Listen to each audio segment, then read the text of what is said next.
नमस्कार, आप देख रहे हैं मेरा बांसवाड़ा न्यूज और मैं हूं आपके साथ महक कपूर। आइए नजर डालते हैं आज की प्रमुख खबरों की ओर। होलिका दहन के लिए बांसवाड़ा में इस बार गोकाष्ठ की मांग बढ़ती जा रही है। मंदारेश्वर मंदिर मार्ग स्थित गौशाला में बनने वाली गोकाष्ठ बांसवाड़ा शहर में ही नहीं बल्कि जिले के अन्य गांवों में भी भेजी जा रही है। इसकी खास बात यह है कि यह लकड़ी से ज्यादा सस्ती है और हल्की है, इसलिए इसका उपयोग करने में आसानी रहती है। इस गोकाष्ठ को होलिका दहन में जलाने से वातावरण भी शुद्ध होता है। इसके अलावा होलिका दहन के लिए वृक्षों को काटने की भी जरूरत नहीं होगी। लकड़ी की जगह इसका उपयोग आसानी से किया जा सकेगा। यही वजह है कि लोग इसको खरीद रहे हैं। लेखराज फाउंडेशन के शैलेंद्र सर्राफ ने बताया कि गोकाष्ठ का उपयोग ईंधन के रूप में तो किया ही जाता है, इसका उपयोग हवन करने तथा अंत्योष्टि के लिए भी खूब किया जा रहा है। इसकी बढ़ती मांग के चलते इसका उत्पादन तेज कर दिया गया है। गौरतलब है कि करीब 4 साल पहले गौशाला में गाय के गोबर का उपयोग करने के लिए गोकाष्ठ बनाने की शुरुआत की थी। गाय का गोबर शुद्ध होने के कारण लोग इसका उपयोग अधिक करने लगे हैं। इसके चलते होली पर इसकी मांग बहुत ज्यादा बढ़ गई।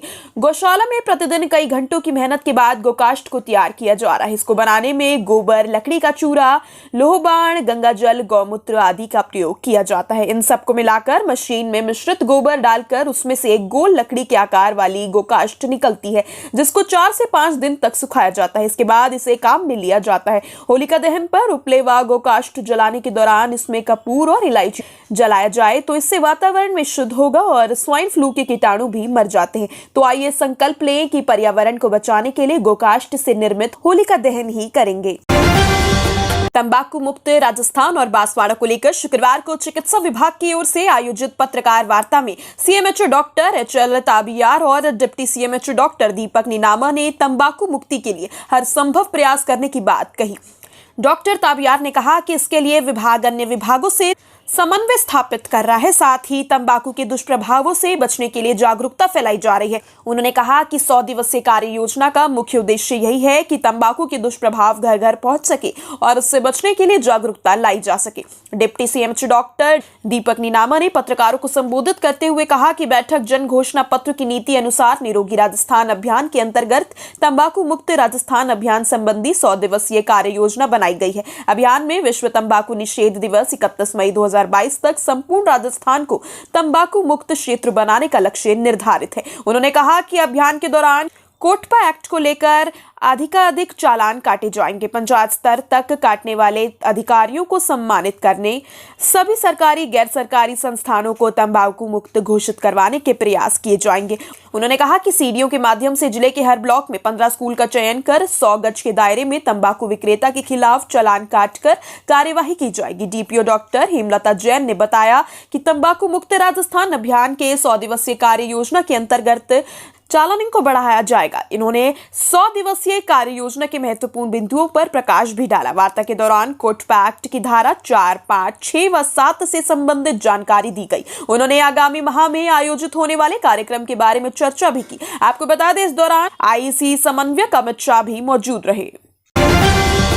पूर्व मुख्यमंत्री वसुंधरा राजे इन दिनों अपनी राजनीतिक धार्मिक यात्रा पर निकली हुई हैं तथा इस दौरान वह देव दर्शन के साथ ही शक्ति प्रदर्शन करके भी हाईकमान को यह संदेश दे रही हैं कि अभी भी उनका क्रेज प्रदेश में है और कार्यकर्ता उनके साथ खड़े हैं।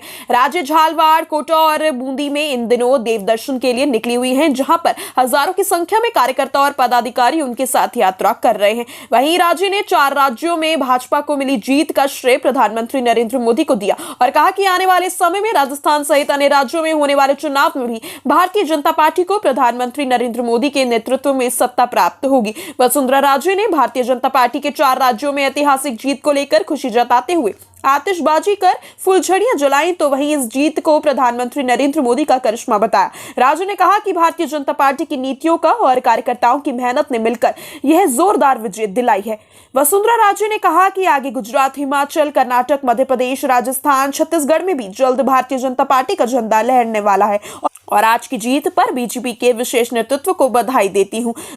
पूर्व मुख्यमंत्री वसुंधरा राजे शुक्रवार को खानपुर दौरे पर। आज वसुंधरा राजे व सांसद दुष्यंत सिंह रहेंगे। खानपुर विधानसभा क्षेत्र के दौरे पर मंडावर, बाघेर, मरायता, बांसखेड़ा, पनवाड़, डूडी, गाडर, खानपुर पहुंचने पर कार्यकर्ताओं साथ करेंगे स्वागत। नसीराबाद, गणेशपुरा, मोतीपुरा, मालकिया खुर्द, बगानी जाने का भी है। कलिंजरा हिंदू युवा वाहिनी के कार्यकर्ताओं ने उत्तर प्रदेश में योगी आदित्यनाथ महाराज की नेतृत्व में सरकार बनाने की खुशी में पटाखे फोड़कर एवं मिठाई बांटकर हर्ष जाहिर किया। इस दौरान सैकड़ों की संख्या में आमजन व संस्थाओं के प्रतिनिधि उपस्थित थे। सभी ने एक दूसरे को मिठाई खिलाकर बधाई दी।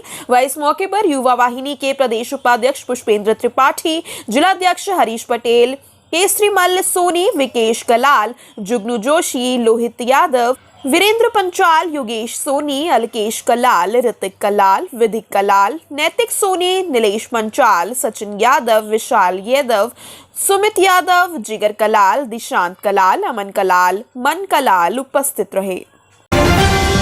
राष्ट्रीय युवा सांसद में डूंगरपुर राजस्थान के सिद्धार्थ जोशी ने पूरे देश में द्वितीय स्थान प्राप्त कर न केवल राजस्थान का वरन पूरे वागड़ का गौरव बढ़ाया। सिद्धार्थ के प्रेरणादायक कई उदाहरणों से देश की सेवा का जज्बा पैदा करने पर विचार व्यक्त किए। लोकसभा अध्यक्ष ओम बिरला, केंद्रीय मंत्री अनुराग ठाकुर एवं अन्य कई बड़े नेताओं के सामने युवा सांसद में सिद्धार्थ जोशी ने जोशीले अंदाज में विचार व्यक्त किए तो पूरे सदन में तालियां बजाकर बधाई दी। बांसवाड़ा डूंगरपुर लोकसभा क्षेत्र के सांसद कनकमल कटारा ने कहा, सीएमओ की रक्षा राष्ट्रभक्ति है तो स्वच्छता में सहयोग, पर्यावरण का संरक्षण और सांप्रदायिक मतभेदों से ऊपर उठकर राष्ट्रीय एकता के लिए काम करना भी देशभक्ति है। युवा सांसद में द्वितीय स्थान प्राप्त करने पर बधाई दी है। एक युवा यदि राष्ट्रभक्ति के विश्वास के साथ अपने बाजुओं को मजबूत करता है तो ओलंपिक में गोल्ड मेडल लाने वाला नीरज चोपड़ा बनता है। और ये वही देश है दोस्तों, ये वही देश है जिसमें मुंबई की तलोजा जेल में 7 साल तक, तलोजा जेल की सीखचों के पीछे 7 साल तक सजा काटने वाला एक ईमानदार आईपीएस अधिकारी यदि अपनी राष्ट्रभक्ति का परिचय देता है तो वो राजस्थान में भ्रष्टाचार का प्रबल विरोधी आईपीएस दिनेश एमएन बनता है। यह हमारा इतिहास है महोदय। हम कौन है? आदरणीय युवा एवं खेल मंत्रालय महोदय बैठे हुए, मैं इस देश का इतिहास 2 पंक्तियों में रखना चाहता हूं। हम 57 की तलवारों का चमचम करता आलोक बने। क्या है हमारा इतिहास?